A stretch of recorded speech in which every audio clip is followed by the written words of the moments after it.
नागपुर में तो लोग हो सकत नहीं कहा करते थे। डॉक्टर अम्बेडकर की विचारधारा को हो आगे नहीं बढ़ेंगे बोलते थे। हो सकत नहीं को सकत नहीं करके उन्होंने कन्वर्ट करके दिखा दिया। उन्होंने बोला तुम चुप नहीं कर सकते, कोई बात नहीं, मैं करके दिखाता हूँ। और उन्होंने फिर जब इधर तैयार किया, उत्तर भारत और मध्य भारत में अगर उधर पोटेंशियल था, उधर जो शेड्यूल कास्ट में खास करके इधर महार थे, महाराष्ट्र में महार थे, महार की लीडरशिप वो इतना बिखरा हो गया कि वो आपस में ही आज भी नहीं उलझ पाए।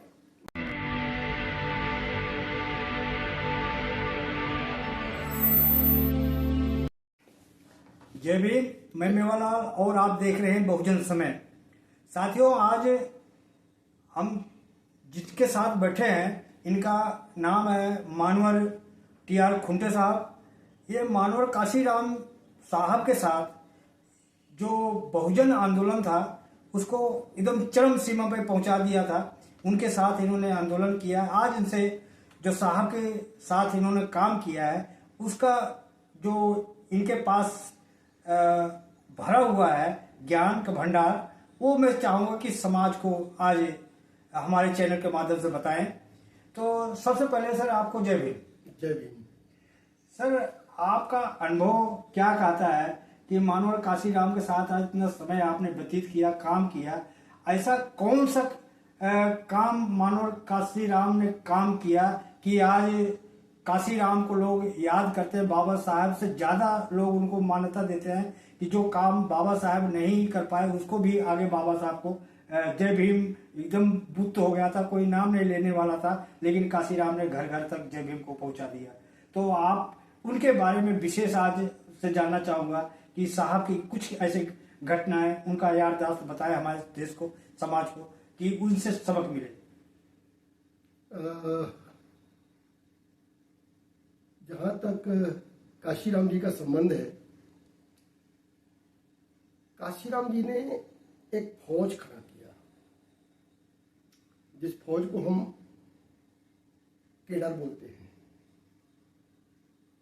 वो फौज ऐसा फौज था कि बिना अस्त्र के दुश्मन को मारो। Kill the enemy not by sword but by brain. दुश्मन को स्वॉर्ड से मारने से आपको खून लग जाएगा, केस हो जाएंगे, लेकिन ज्ञान से मारोगे और उनके ज्ञान को भोथा कर दो तो वो मर जाएगा और अपने आप और लहू भी नहीं बचेगी और आप पसपोती। उन्होंने इसी चीज को किल the enemy not with sword but by brain, उन्होंने ब्रेन का उपयोग किया। ब्रेन कैसे होगा? तो केडराइज करना, ट्रेन करना, एजुकेट करना, एजुकेट करके उस लेवल में एजुकेट करना, थोड़े मोड़े लेवल में नहीं, उस लेवल में एजुकेट करना जिस लेवल में ये कहा जाए ताकि डांट और कामा ना रहे। आपके मन में डांट और कामा रहेगा, वहीं आप रुक जाओगे। डांट और कामा, फुल स्टॉप में तो रुकोगे, लेकिन डांट और कामा भी रहेगा तो वो आप रुक जाओगे। काशीराम जी ने एक चीज सिखाया और ट्रेनिंग में एक ही चीजें उन्होंने एक्सप्लेन किया कि भाई डांट और कामा नहीं रहना चाहिए। आपके मन में एक भी संदिग्ध नामक कोई चीज नहीं होनी चाहिए। जब तक क्लैरिटी नहीं आएगी तब तक आप काम नहीं कर पाओगे। वही आदमी काम करता है जब आपको पता चल जाएगा कि क्लियर, बिल्कुल क्लियर है कि ये क्रिस्टल क्लियर है, तो उसके बाद आपको रोकने वाला कोई नहीं है। आज भी हमको रोकने वाला कोई नहीं है। हमें अपने आंदोलन चलाने में हम आज भी चला रहे हैं। कौन क्या कर रहा है वो महत्व ज्यादा नहीं है, बल्कि ये है कि महत्व आज ये है कि हम क्या कर रहे हैं और किस तरह से कर रहे हैं। उन्होंने काशीराम जी ने यही चीज सीखा। उन्होंने कौन उस समय आरपीआई की स्थिति थी, आरपीआई का हालत, उन्होंने आरपीआई को पहले कोशिश किया रिवाइव करने का। नागपुर में तो लोग हो सकत नहीं कहा करते थे। डॉक्टर अम्बेडकर की विचारधारा को हो आगे नहीं बढ़ेंगे बोलते थे। हो सकत नहीं को सकत नहीं करके उन्होंने कन्वर्ट करके दिखा दिया। उन्होंने बोला तुम चुप नहीं कर सकते, कोई बात नहीं, मैं करके दिखाता हूँ। और उन्होंने फिर जब इधर तैयार किया, उत्तर भारत और मध्य भारत में अगर उधर पोटेंशियल था, उधर जो शेड्यूल कास्ट में खास करके उधर इधर महार थे, महाराष्ट्र में महार थे। महार की लीडरशिप वो इतना बिखरा हो गया कि वो आपस में ही आज भी नहीं उलझ पाए, माने सुलझा पाए। इतने ग्रुप है, इतने यह टुकड़े हैं कि कोई किसी की बात नहीं मानता, कोई किसी का हो सकता नहीं। तो बात क्यों होते कि कोई किसी का सुनता ही नहीं। तो उन्होंने बाहर नहीं देखा, अम्बेडकरवाद को बाहर नहीं फैलाया। काशीराम जी ने एक काम किया कि अम्बेडकरवाद में सबको आता है, फूले साहू सारे संत महापुरुषों की जो वाणियां हैं, विचार है, आंदोलन है। एक स्वाभिमान आंदोलन और दूसरा अधिकार आंदोलन। एक स्वाभिमान आंदोलन हमारे संत महापुरुषों का आंदोलन है, स्वाभिमान आंदोलन है। उन्होंने अपने स्वाभिमान के लिए पूरा सारा छेड़ दिया, चाहे कबीर का आंदोलन हो, चाहे संत रविदास का आंदोलन हो, जितने भी संत महापुरुष हुए। लेकिन अधिकार युद्ध का आंदोलन डॉक्टर अम्बेडकर से शुरू होता है, ज्योतिबा फुले से शुरू होता है, लेकिन उनमें अधिकार की बात हुई। रिबफ एंड रिफॉर्म हुआ, रिफॉर्मेशन का प्रोसेस चालू हुआ, कैसे समाज को बदला जाए। तो उन्होंने शिक्षा का रास्ता ढूंढा। अज्ञानता के कारण हो रहा है, जो उन्होंने पानी नदी के किनारे ज्योतिबा फुले शादी से निकले और रो रहे थे, तो दो औरतें आ रही थी जिसके मुंह में हड्डी बंधा हुआ था और पीछे झाड़ू लटका हुआ था। तो उनकी स्थिति को देखा, वो हंस रही थी जिनके मुंह में झाड़ू। सर थोड़ा वो घटना बता दें कि जो ज्योतिबा फुले शादी से आ रहे थे, वो घटना क्या था, उसके बारे में थोड़ा मैं दर्शकों को बता दें। बहुत अच्छा कहा आपने, क्योंकि हम काशीराम जी की जीवनी को बताने से ज्यादा हमारे ये इन्हीं से सीखा और इन्हीं से उन्होंने उनको एक्सप्लेन किया। ज्योतिराव मैंने 1825 में के आसपास में 1835 के आसपास में कौन था, मैकाले ने पहले बार यहाँ पर शिक्षा का जो भी पढ़ना चाहे उसके लिए फ्री कर दिया। इसके पहले मनुस्मृति के आधार पर केवल शिक्षा के ब्राह्मणों को अधिकार था, पढ़ना पढ़ाना, और क्षत्रिय का भी अधिकार नहीं था, बनिया को भी अधिकार नहीं था। आजादी के पहले की बात है ये, 1835 की बात कर रहा हूँ। अच्छा, 1947, 100 साल पहले, 100 साल पहले की बात कर रहा हूँ मैं। जी। तो तब तक तो बहुत दूर की बात है। तो उस समय फिर पहले बार शिक्षा का रास्ता खुला। तो किसी ने उनको, ज्योतिबा फुले के पिताजी के पास 70-80 एकड़ जमीन था, फूल का धंधा करते थे, माली थे। तो उन्होंने उनको सलाह दिया कि तू अपना बेटा को क्यों नहीं पढ़ाते हो। तो ज्योतिबा फुले को उन्होंने पढ़ाया, स्कूल भेजा। स्कूल में तो वो कक्षा में प्रथम आते थे, उनके साथ में वो प्रथम आते थे। और जो उनका साथ में एक लड़का था, वैष्णव जात का लड़का, ब्राह्मण में भी लोअर कास्ट का ब्राह्मण था, वो लड़का 3rd क्लास पास होता था। तो दोनों में दोस्ती थी। तो उसने अपने भाई के शादी में ज्योतिबा फुले को बुला लिया। तो ज्योतिबा फुले आ गए वहां पर, शादी में बारात में गए। तो बारात में अच्छा ड्रेस पहने हुए, पगड़ी बांधे हुए, बढ़िया कोट और सूट पहन करके वो आगे आगे चल रहे थे उनके साथ, दोस्त के साथ में। तो बाकी पीछे ब्राह्मणों ने देखा कि तो शूद्र का बच्चा माली है, माली शूद्र का बच्चा है, ये इसकी हिम्मत कैसे कि हमारे आगे आगे चले। उन्होंने उसको धक्का देकर, गाली गलौज करके धक्का देकर उसको निकाल दिया बारात से। तो ज्योतिबा फुले को बड़ा धक्का लगा कि मैं क्या पैदा हो, मैं शूद्र पैदा हो तो मैं क्या गलती किया, मैं तो लड़का 3rd क्लास पास होता है। उसका जो जिसने दोस्ती किया है, उसका भाई है, जो दोस्त था, 3rd क्लास पास होता है, मैं क्लास में प्रथम आता हूँ, उससे मैं किस बात से कम हूँ। कल मैं क्लास में जाऊंगा तो मैं क्या मुंह दिखाऊंगा, सबको पता चलेगा शूद्र का बच्चा है करके मेरे को निकाल दिया तो मेरी बड़ी बेइज्जती होगी। वो अपने पिताजी के पास आए, बताया। तो उनके पिताजी कहने लगे, बेटा तू तो अच्छा हुआ बच के आ गया, नहीं तो हाथी के पैर के नीचे कुचल के मार देते। अच्छा, हाँ, ये कहा तो ज्योतिबा फुले का और धक्का लगा। इतना बड़ा कसूर, मेरा शूद्र में पैदा होना और आगे चलना इतना बड़ा कसूर है। इसी से उन्होंने फिर ढूंढने लगे कि मैं कल क्या मुंह दिखाऊंगा, कल तो इतना बड़ा सब पता चलेगा कि तुम शूद्र का बच्चा है और मैं क्लास में प्रथम आता हूँ, मेरी तो बड़ी बेइज्जती होगी। अब वो रोने लग गए, नदी के किनारे जाके रो रहे थे। तो रो रहे थे तो 2 औरतें पानी भरने के लिए, क्योंकि कुआं और तालाब से पानी पी नहीं सकते थे। अच्छा, तो नदी से गड्ढा खोद करके वो पानी लाते थे, इसीलिए वो 2 औरतें पानी भरने के लिए आ रही थी नदी के किनारे। तो मुला मुठा नदी है, गुना के पास। तो मूला मुठा नदी के पास में ये वहां पर रो रहे थे, बैठ करके सोच रहे थे मैं कल क्या चेहरा दिखाऊंगा। इनको देख करके अरे अच्छा कपड़ा पहना हुआ है, क्या लड़का ये बच्चा रो के हो रहा है, इसका माँ बाप ने डांट वाट दिया होगा, ऐसा सोच करके वो उन्होंने हंस दी। उस हंसी ने हमारा इतना बड़ा बदलाव लाया। देखो बोला, उन्होंने बोला वो हंस रहे हैं क्योंकि उनको अपने बारे में जानकारी नहीं, मैं रो रहा हूं क्योंकि मुझे मेरे बारे में जानकारी है। एक ज्ञान का बदलाव, वहीं से बदलाव शुरू हुआ। जो जानकार होता है तो वो रोता है, अज्ञान और अनजान आदमी हंसता है। देखो हम अज्ञान और अनजान के कारण से वो हंस रहे हैं, उनकी हंसी नहीं है, उनकी अज्ञानता को प्रदर्शन कर रहा है। और मैं क्यों रो रहा हूं? क्योंकि मैं अपने बारे में जान गया कि मैं क्लास में प्रथम आता हूं, वो लड़का थर्ड क्लास पास आता है, लेकिन जाति से वो ऊंचा कहला करके मेरी बेइज्जती हो रही। इसमें बदलाव तो चाहिए, ये तो व्यवस्था सही नहीं, इंसानियत वाली नहीं है। तो उन्होंने अपना कुआं खोला। तो ये ज्योतिबा फुले ने वहीं से परिवर्तन शुरू होता है। बड़ी लंबी कहानी है, उसको तो मैं पूरा एपिसोड है इसमें डिस्कवरी ऑफ इंडिया में दिया है पूरा, उसको आप देख लेना, उसमें मिल जाएगा। और नहीं हो तो मैं उसको दिया जा सकता है। जी। तो मेरा कहने का मतलब उस घटनाक्रम ने इतना बड़ा बदलाव ला दिया। जी। ज्योतिबा फुले ने बहुत गुलामगिरी किताब लिखा, उस जमाने में लिखा जबकि और कहा कि गुलामी का कारण अंग्रेजों का राज था। और ज्योतिबा फुले ने कहा इस देश की गुलामी का सबसे बड़ा कारण सेठ जी भट्ट जी है, ब्राह्मण और बनिया का।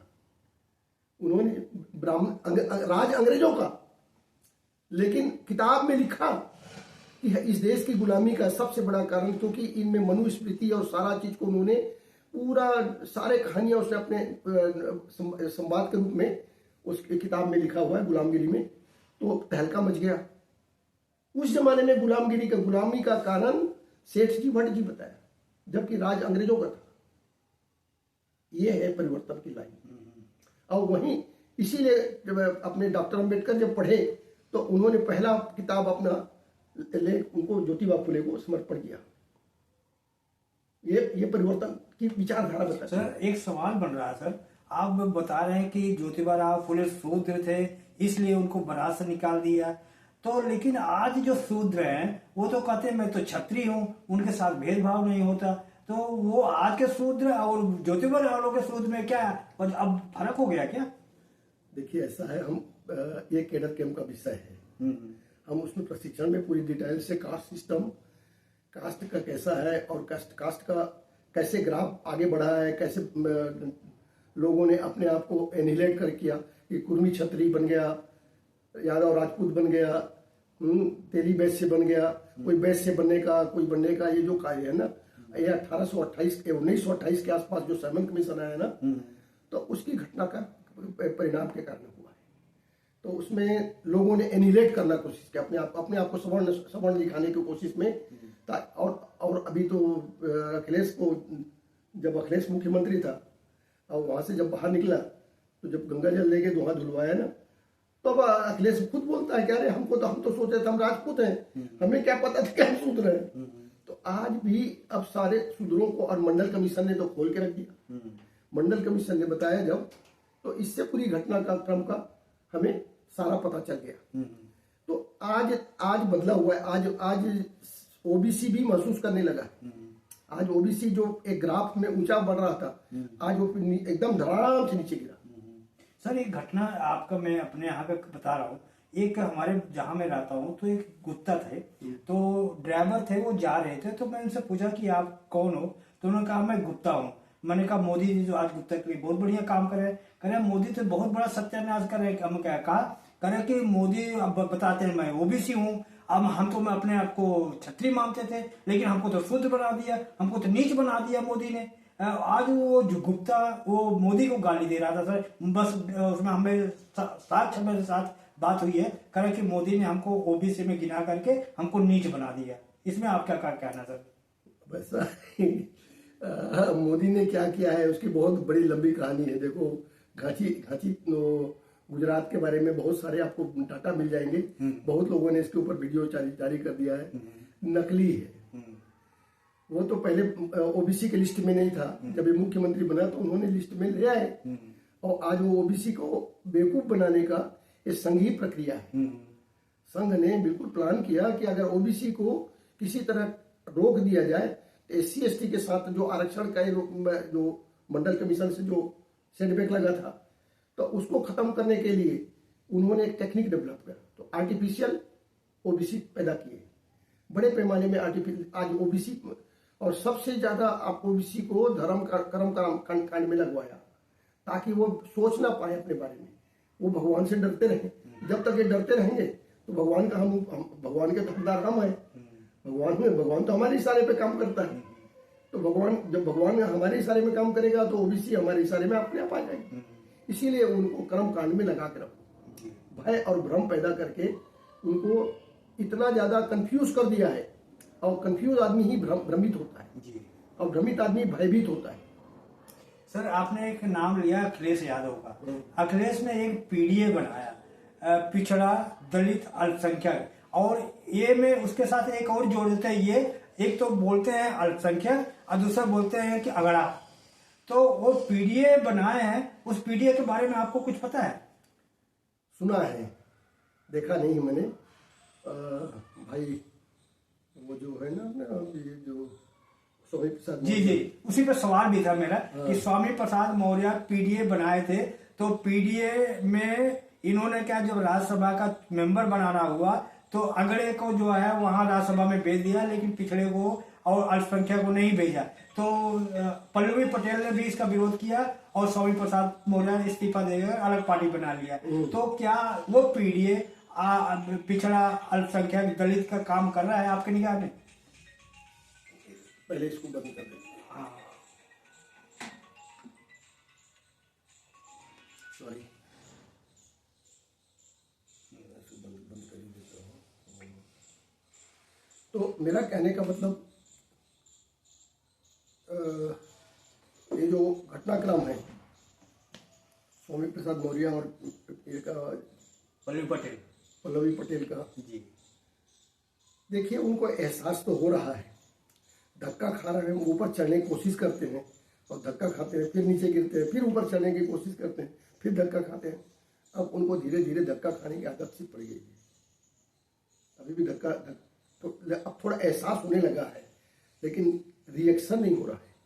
ज्योतिबा फुले ने रिएक्शन किया जी, उसका प्रतिरोध करके उन्होंने तैयार करके व्यवस्था को बदल दिया।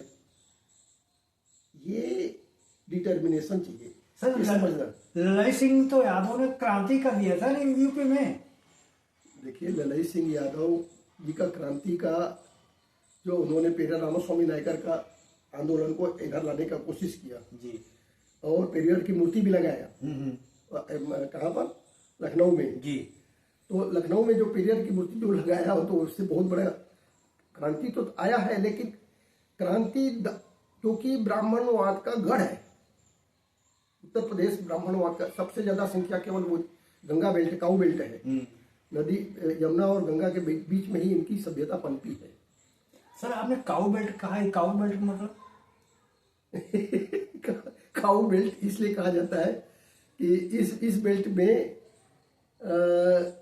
एक गौ भक्षक और गौ रक्षक, ये दोनों बड़ी लंबी कहानी है। तो ऋग्वेद के आधार पर काऊ भक्षक थे, गौ भक्षक है। ऋग्वेद मैं नहीं बोल रहा हूँ, ये मेरा कुछ नहीं है जी। ये सबसे ज्यादा गाय और बछड़े की मांस ऋग्वेद में स्पेशल लिखा हुआ है, मंत्रों में लिखा हुआ है, जिसमें जो मैंने सतनाम दर्शन में स्पष्ट शब्दों में इसमें डाला हुआ है। जी जी। तो मेरा ऋग्वेद जब कहता है कि ये गौ भक्षक थे, गौ रक्षक नहीं थे, और इधर में गौ रक्षक थे, किसान बेल्ट था, तो काऊ बेल्ट में किसान थे और वो गौ भक्षक लोग जब आए तो दोनों के बीच में बड़ी संघर्ष चली। तो भक्षक और रक्षक दोनों में, इसीलिए इस बेल्ट को रक्षक भी लोग हैं और बड़े पैमाने में, क्योंकि खेती होता था तो खेती में हमारे सबसे ज्यादा यादव और शेड्यूल कास्ट के लोग और किसान लोग, कुर्मी लोग, ये सारे लोग खेती हर में, जो गंगा के दोनों को पार्ट है ना, ये मैदानी बेल्ट है, तो मैदानी बेल्ट में बड़े पैमाने में खेतिहर होता था, तो इनमें सारे जानवरों का उपयोग होता था। तो ये भी एक पर्पस है। और जब उन्होंने ओवरटेक किया तो उसके साथ वो लड़ते रहे, वो भी एक कारण है, इसीलिए इनको काऊ बेल्ट कहा जाता है। सर एक सवाल है सर कि मानो काशीराम ने बहुजन समाज बनाने का सपना देखा, बहुजन समाज बनाओ, सबको SC ST OBC सबको एक कर दो, लेकिन मैं देख रहा हूँ कि जो कोई भी प्रोग्राम होता OBC का तो वहाँ बुद्ध की बात होती है लेकिन जय भीम की बात नहीं होती, और साहित्यों में भी अक्सर देखा तो अशोक की बात करते हैं। तो SC और OBC में कहाँ पे रुकावट हो, भाईचारा नहीं बन पा रहा है? ऐसा है, वैचारिक सोच नहीं है ये। वैचारिक सोच यही, इसीलिए केडर की जरूरत है। केडर में हम स्पष्ट करते हैं ये जो बातें हैं ना जो, और इसी के बदौलत जब हम लोगों ने केडर व्यवस्था जब चलाया तो केडर व्यवस्था में इतने बड़े पैमाने में बदलाव आया, इतना बड़ा बदलाव आया कि OBC भी हमारा, OBC बड़े जब उधर से पटेल जीता, पटेल रीवा से हमारा 2 बार सांसद जीता, एक भीम सिंह पटेल जीता और बुद्ध सेन पटेल सेकंड टाइम बुद्ध सेन पटेल को जीता है। जबकि ब्राह्मण इंडिया में सबसे ज्यादा ब्राह्मण रीवा और कानपुर है, पॉपुलेशन वाइज देखा जाए 34% ब्राह्मण है वो रीवा में, और वैसे ही 32% ब्राह्मण बल्कि यहाँ पर कानपुर में है। तो कानपुर से ज्यादा ब्राह्मण वहां पर है और वहां पर कुर्मी जीत रहा है। कैसे जीता? तो क्योंकि समाज, बहुजन समाज जब तैयार हुआ तो ऑटोमेटिकली इनके गढ़ को धक्का लगाया। इसीलिए इन बेल्टों में सबसे ज्यादा हमको ऐसे बेल्ट का हम देखते रहे, स्टडी करते रहे, और जैसे जैसे जानकारी मिली तो समाज अपने आप जुड़ता गया। अर्जुन सिंह को हराया सुखलाल कुशवाहा का बेल्ट पे, मैंने जो सतना से अर्जुन सिंह को हराने में सबसे बड़ा SC ST और बारी कम्युनिटी हमारा वहां पर विधायक बन गया। बारी कम्युनिटी का 5000 वोट नहीं होगा। बारी कम्युनिटी होता है ना, बारी नाई में भी छोटा कम्युनिटी होता है, नाखून उखून काटते हैं, तो उस कम्युनिटी में बहुत ही 5000 पॉपुलेशन भी नहीं होगा विधानसभा में, और विधायक बना दिया। ये बहुजन समाज का कल्याण है, ताकत है, ये दिखाता है। तो जिस दिन बहुजन समाज उठ के खड़ा हुआ, उठ के मैंने भाईचारा बनना शुरू हुआ और पास आना शुरू हुआ, तो निश्चित रूप से बदलाव आएगा, और यही हमारी सोच रही है। सर अखिलेश पे एक सवाल और आ गया सर। अखिलेश जब स्वामी प्रसाद मौर्य इस्तीफा दे दिए और उधर से, और जो इनका मनोज पांडे थे जो उनके साथ पीछे बैठता था वहाँ विधानसभा में, वो बीजेपी में चला गया। तब इनको समझ में आया कि जो हम, जिसको हम जानते थे कि हमारे साथ है, वो बीजेपी के साथ चला गया। लेकिन अभी भी जो OBC के नेता है अपने दोस्त दुश्मन का पहचान नहीं कर पा रहे, जबकि मानव काशीराम ने कहा कि अगर तुम्हें समाज में लड़ना है, आगे बढ़ना है, तो दोस्त दुश्मन का पहचान करना है। तो कैसे पहचान करें कि दोस्त कौन है, दुश्मन कैसे है? उसमें ये कहा जाए, दोस्त और दुश्मन की पहचान केवल सांकेतिक ही नहीं है, वैचारिक होनी चाहिए। विचार से आज भी स्वामी प्रसाद मौर्य हमारे साथ है, और व्यवस्था से अभी भी वो दूसरों के साथ है। विचार से हमारे साथ है, बहुत ट्रेंड आदमी है, समझदार है, जानकार है, लेकिन व्यवस्था से लाचार है, और व्यवस्था की लाचारी के कारण से बने ज्ञान तो पैदा हुआ, थोड़ी सी निर्भरता का कम हुआ, लेकिन लाचारी के कारण से अभी भी गुलामी बनी हुई। तो वो व्यवस्था को तोड़ने में नाकामयाब है, अभी भी वो व्यवस्था से झुके हुए हैं, क्योंकि उनकी पूरी समाज अभी भी ब्राह्मणवादी व्यवस्था को मानती है, मनुवादी व्यवस्था को। आज भी उनका सारा धन संपत्ति पूजा पश्च में ज्यादा जितना खर्च होता है, इसी से उनका पूरा ब्राह्मणवाद पलता है। ब्राह्मणवाद को पालने में आज हमारे ही लोग ज्यादा माने उपयोगी हैं। ये वो तो कमाते नहीं, हम धन पैदा करते हैं, उन्हीं को धनवान बनाते हैं। चाहे पूजा का, चाहे किसी भी व्यवस्था में, शादी सिस्टम से लेकर के हर तरह के सिस्टम पैदा किया गया है, मैंने आर्टिफिशियल इतना खर्चीला पैदा किया गया है, और उससे उनकी व्यापार चलता है, और उसके पंडित जी का, पुरोहित जी का पुरता ही चलता है, और दोनों में कमाते हैं, दोनों में लूटते हैं। तो ये जो व्यवस्था का श्रेय है, अभी जब तक धीरे धीरे समझ में आ रहा है, आएगा, आज नहीं कल ये चर्चा का विषय छिड़ गया है। धीरे धीरे धीरे जैसे जैसे एजुकेशन, शिक्षा, आज भी शिक्षा आ जाए तो हमें भगाने की जरूरत नहीं कि संघ को। सर लोग कह रहे हैं कि जो राम राज की कल्पना कर रहे हैं, राम राज आएगा तो SC ST के कंधों पर आएगा सर। राम राज्य न ब्राह्मण राम को मानता है। ब्राह्मण राम जो भृगुमारी लात, उन्हें तो भृगु ने तो उसके पैर सीने पे लात मार दिया, विष्णु के सिर सीधे पे। तो विष्णु तो राम का अवतार है, उसको इसके सिर में लात मारने वाले लोग हैं, यही भृगु। तो भगवान उनके हाथ पैर के नीचे है, दबा हुआ है। देखा एक्चुअल में उन्होंने दबा रखा है, वो दिखाने के लिए करते रहते हैं नाटक। भगवान है ही, भगवान होता तब तो उनको पता है कि भगवान उनका पैदा किया हुआ है, उनकी धंधा है, उससे उनका पेट चलता है। और वही पेट को अगर ये कंफ्यूजन पैदा जब तक नहीं करेंगे, उनके ऊपर में चमत्कार नहीं बताएंगे, ताकत नहीं दिखाएंगे, शक्ति नहीं दिखाएंगे। आज शक्ति की बात चल रही है। शक्ति क्या है, समझ रहे? शक्ति और भक्ति तो जबरदस्ती शक्ति पैदा कर रहे हैं, आर्टिफिशियल शक्ति है, क्योंकि धन है उनके पास। धन है तो धन बल के आधार पर मनी, मीडिया और माफिया को उपयोग कर रहे हैं। आज देखो सरकार चलाती है, ईडी और CBI के द्वारा सरकार चल रहा है, वही उनका तो उसका जान उसमें फंसा हुआ है। ईडी और CBI अगर आज भी मना कर दे तो दूसरे दिन में मोदी ठंडे पड़ जाएंगे। तो सारा व्यवस्था में इनका नियंत्रण है। पूरी ब्राह्मणवादी व्यवस्था के लोग अपना थोड़े से मुट्ठी भरे हैं और उनके डरा के भय पैदा करके नहीं रखेंगे, ताकत नहीं दिखाएंगे, आर्टिफिशियल ताकत बनाए हुए। आर्टिफिशियल ताकत को, ये हमारे लिए राम राज्य नहीं है। राम राज्य क्या होता है? राम तो है ही नहीं। पहले ही इसके बारे में तो ऑलरेडी आज तक वही सबूत नहीं कर पाए। ये हम तो पुष्यमित्र को, असल राम तो पुष्यमित्र है, जिसने बृहद्रथ को हत्या करके ये किया। और ये सारा किताब वाल्मीकि से लिखवाया। अग्निमित्र और वसुमित्र उनके पुत्र थे। अग्निमित्र उसके पुत्र और उसके पोता वसुमित्र। इनके नाम पर तीनों को मिल करके किसको, एक परशुराम ब्राह्मण बन जाता है और राम क्षत्रिय बन जाता है। एक कहानी बना लेते हैं। एक राम बन गया, अग्निमित्र और सारे मनुवादी व्यवस्था के लोग हैं, जैसा लिखना है लिख दिया, जो लिख दिया। अब मानते रहो। सर मायावती का एक बयान आया था सर कि जब तक EVM नहीं था तब तक BSP का ग्राफ बढ़ रहा था। जब से EVM का चुनाव होने लगा, BSP का ग्राफ जो है कम हो रहा है। तो क्या माना जाए कि जो BSP का ग्राफ कम हो रहा है तो केवल EVM की वजह से, EVM की वजह से मोदी जो BJP सरकार बन रही है? देखिए मायावती क्या कहती है, मैं उसके बारे में क्या कहूँ।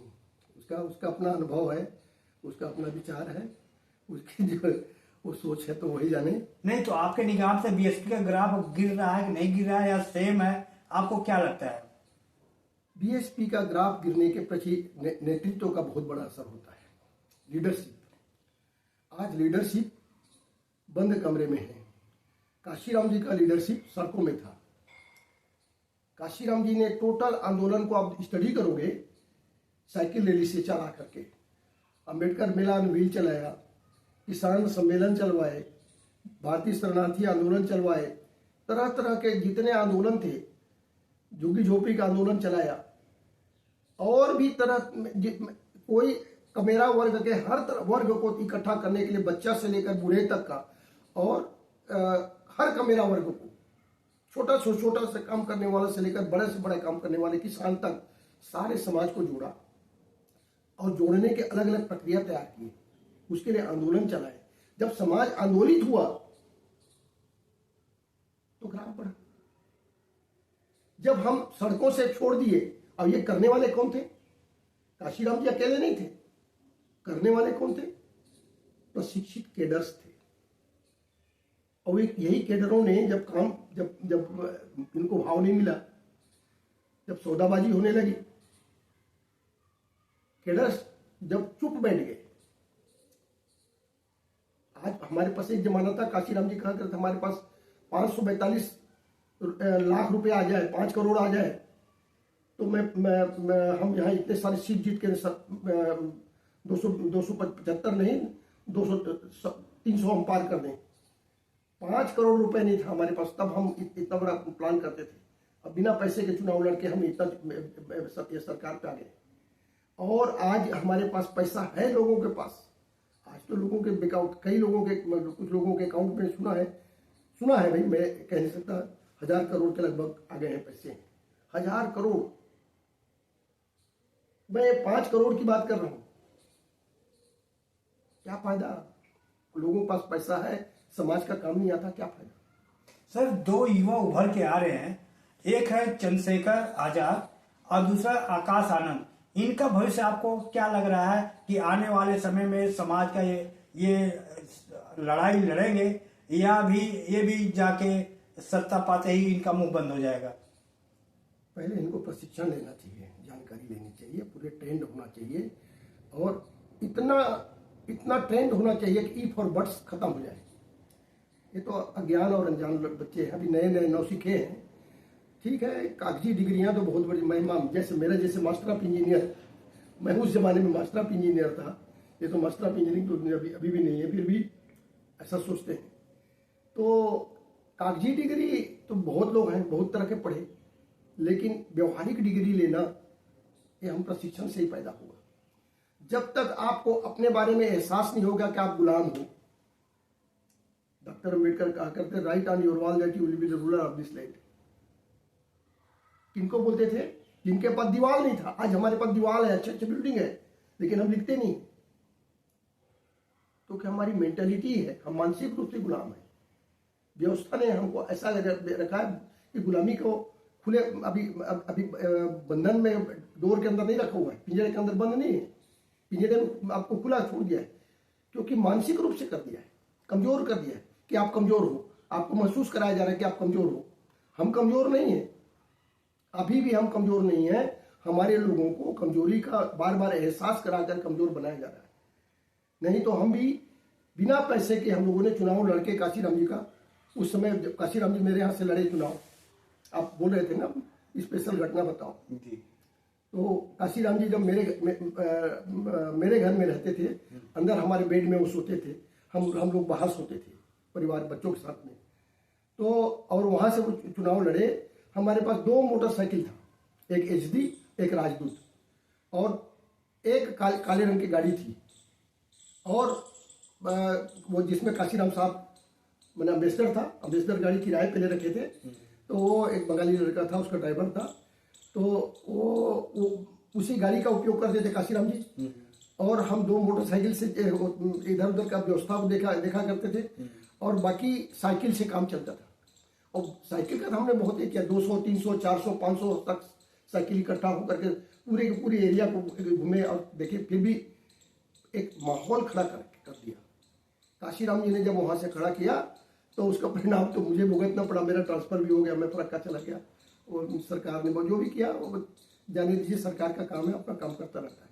तो मेरा कहने का मतलब, काशीराम जी ने जब हमने उस जब समय पे ऐसे देखे, तो साहब एक बार जब जा रहे थे, तो शक्ति क्षेत्र पड़ता है विधानसभा में, लोकसभा में एक विधानसभा क्षेत्र पड़ता है शक्ति, मध्य प्रदेश में नहीं, आज छत्तीसगढ़ में। आज छत्तीसगढ़ है।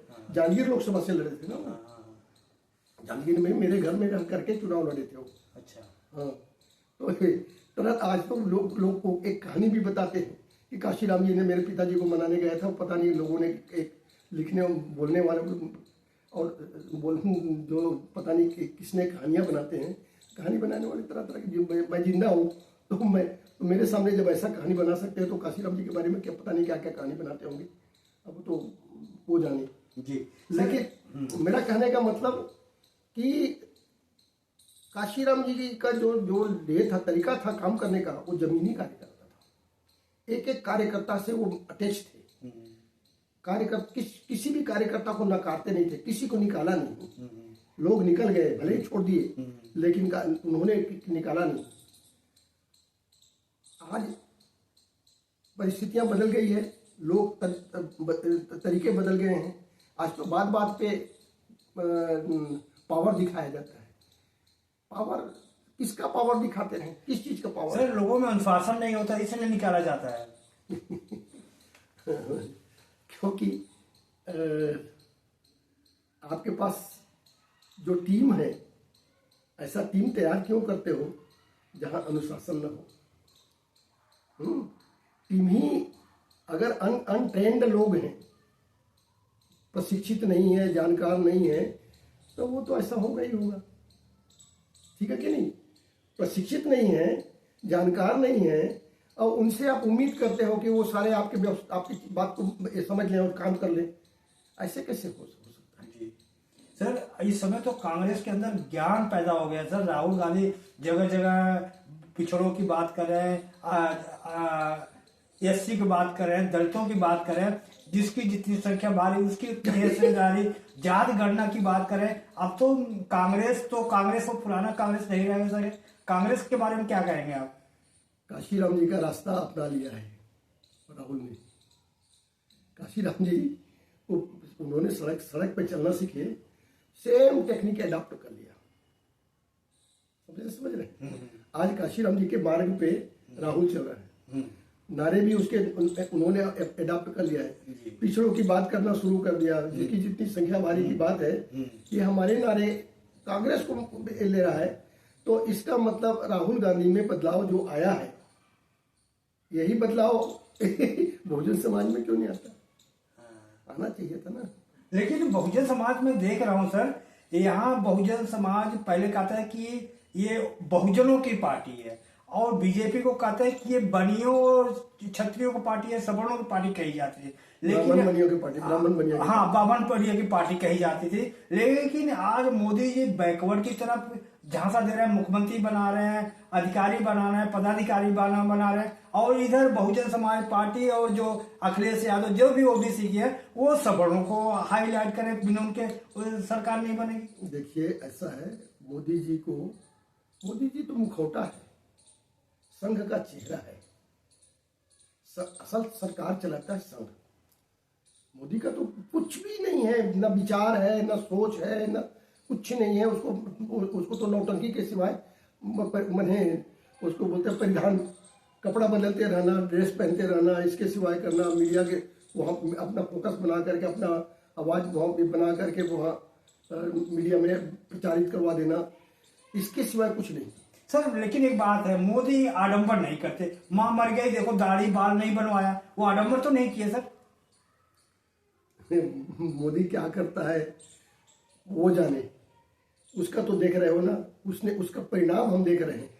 मोदी का परिणाम इतना ज्यादा घातक हो गया है कि संघ ने उसको सामने रख करके, और इनको पैसा जितना लूटना है लूटो, लेकिन व्यवस्था को नियंत्रण कर दिया।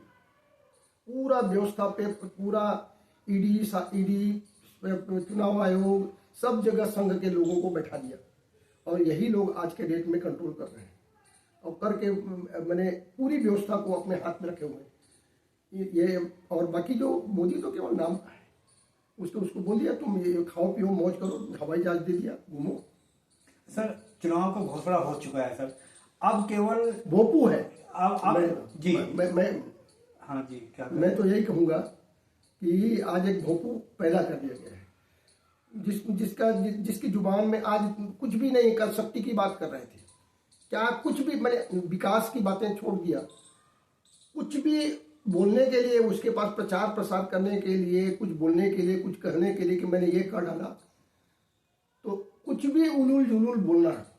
लेकिन वास्तव में तो पूरा देश तो देख रहे हो सर, मोदी के साथ जनता है, और उनकी आज गारंटी बोल रहा है मोदी अच्छा काम कर रहे हैं, देश को विकास की तरफ ले जाए। चीन थर थर कांप रहा है, मोदी विश्व गुरु बना रहा है भारत को। मोदी की गारंटी है, बिल्कुल गारंटी है भाई। देश को बेचना, पूरे पब्लिक सेक्टर को पूरा चला गया, महंगाई कहाँ आसमान में पहुंच गया, बेरोजगारी माने किस स्तर पर चला गया, रसातल में चला गया। पूरा देश का नवयुवक वर्ग है, पूरा त्राही त्राही मचा हुआ है। चारों तरफ कमेरा वर्ग में इतना ज्यादा असंतोष है कि लोग कितने मर रहे हैं इसका रिकॉर्ड भी नहीं। आज तो डाटा भी नहीं आता। आज तो सारे डाटा भी गायब हैं। पहले तो डाटा मिल जाते थे छोटे छोटे घटना का, लेकिन अब तो वो डाटा सारा मीडिया को पूरा नियंत्रण ले लिया। सारे पूंजीपतियों के मीडिया हो गया, गोदी मीडिया हो गया। पैसा दो और उनसे जो बुलवाना है बुलवा लो। तो इससे वो आपके क्या समस्या को रखेंगे? क्या है वो विश्व गुरु बने, दुनिया गद्दारी दिखाते रहे, बोलने में क्या जाता है, प्रचार करने में क्या जाता है? सच्चाई को जमीनी सच्चाई को तो नकार नहीं सकते। जमीनी सच्चाई जो दिख रही है सबके सामने जो दिख रहा है वो तो डाटा है, वो तो डाटाबेस में है। उसमें अब वो रवीश कुमार देते रहता है, वो क्या है अजीत अंजुम है वो देते रहते हैं, और कई लोग हम इकोनॉमिकल डाटा जो पेश करते हैं ना, तो देश की स्तर को इतना गिर चुका है।